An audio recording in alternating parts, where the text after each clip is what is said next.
Commander Jake Morrison had seen a lot in 20 years with the Navy SEALs, but finding a woman in their armory at 0300 wasn't on his list of expected surprises.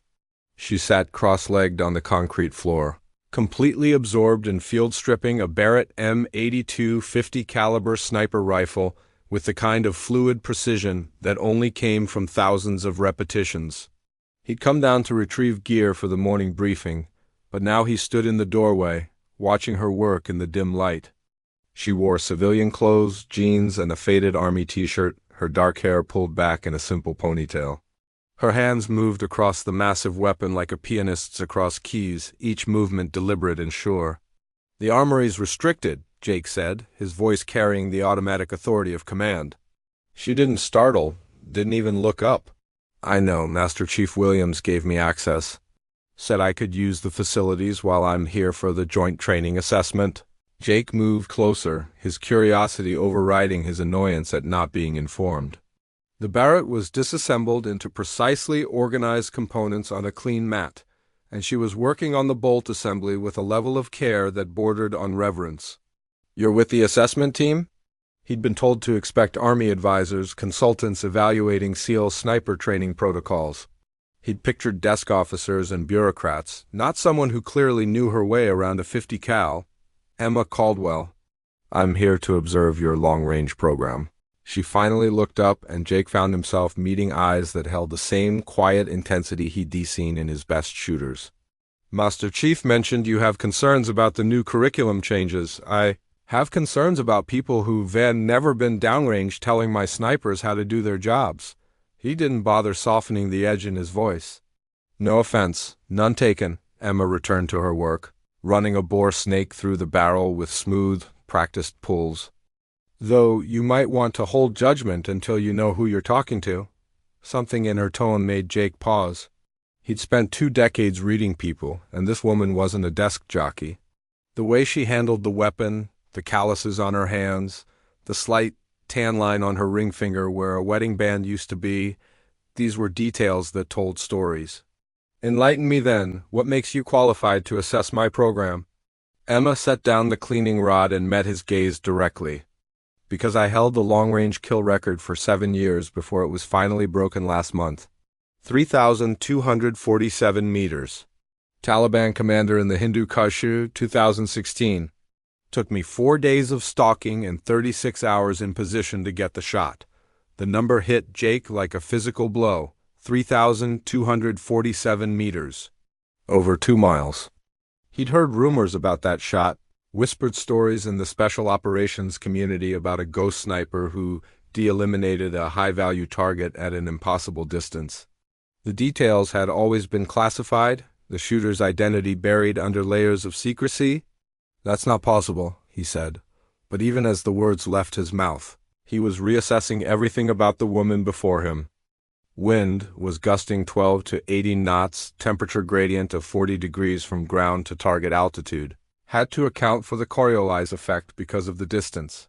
Emma's voice was calm, matter of fact, as she began reassembling the Barrett with the same fluid precision.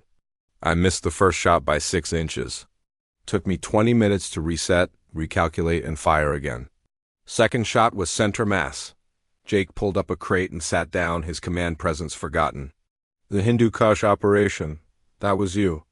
"That was me." She didn't say it with pride or boast, just simple acknowledgement of fact. "Before that I had confirmed kills at 2,800 meters, 2,600, multiple shots over 2,000. I spent 8 years in Army Special Operations, most of it in places that don't officially exist, doing things that never officially happened. Why haven't I heard of you?" Emma's hands paused for just a moment. "Because I'm a woman, Commander. My existence in certain roles was politically complicated.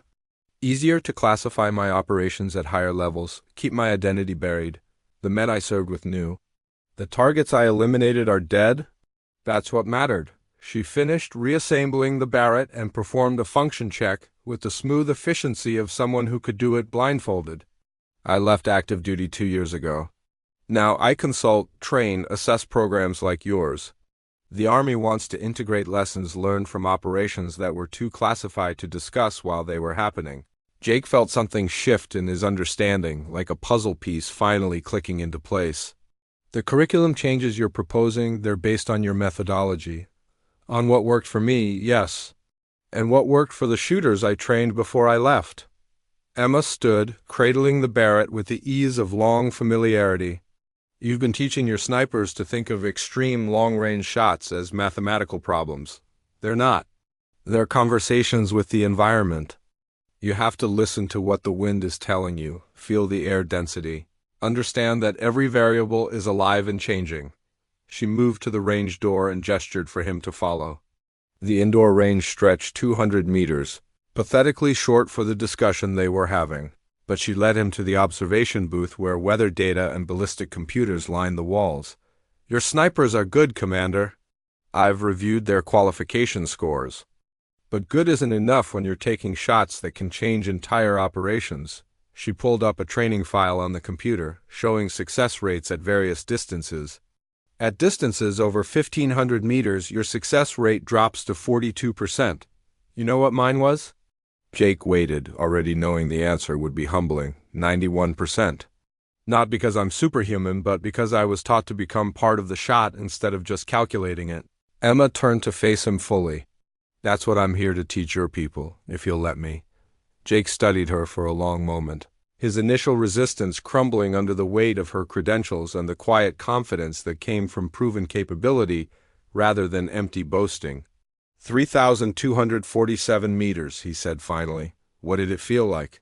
For the first time, Emma smiled, and it transformed her face from merely serious to genuinely warm. Like threading a needle across an ocean in a hurricane? Terrifying and perfect, and the only thing in the world that mattered in that moment. Her smile faded into something more solemn. He was planning an attack on a girls' school. 200 students. The shot saved their lives, even though they'll never know how close they came to dying. That's why we do this, Jake said quietly. That's exactly why we do this, Emma extended her hand. So, Commander, do you want to keep fighting me on the curriculum changes, or do you want to let me show your snipers how to make impossible shots possible? Jake took her hand, feeling the strength in her grip. Can you teach them that shot, the 3,000-meter kill? I can teach them to try. Whether they make it depends on them. Emma's eyes held a challenge now. But I can promise you this. When I'm done with your program, your snipers won't just be good. They'll be the best in the world. When do we start? Oh, 600, and Commander? Emma picked up the Barrett again, handling it with the casual familiarity of an old friend. Bring your best shooter. I want to see what I'm working with. As she walked out of the armory, Jake stood alone in the dim light, his entire perspective shifted by a woman who held the world's deadliest record and now wanted to pass that knowledge forward. He come down looking for gear and found something far more valuable. A teacher who proven that impossible was just another word for not yet achieved.